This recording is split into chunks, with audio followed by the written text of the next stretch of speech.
harus tahu, jangan sampai di situ ada penipuan, ada pembohongan terhadap masyarakat. Tapi barusan gue lihat, kok bisa Badan Pomet ada acara sama si Begeng. Nah loh. Jadi terjawab sudah ya guys ya.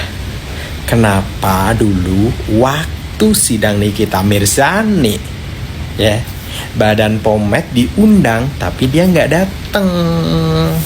Alasannya bla bla bla bla bla bla. Wey.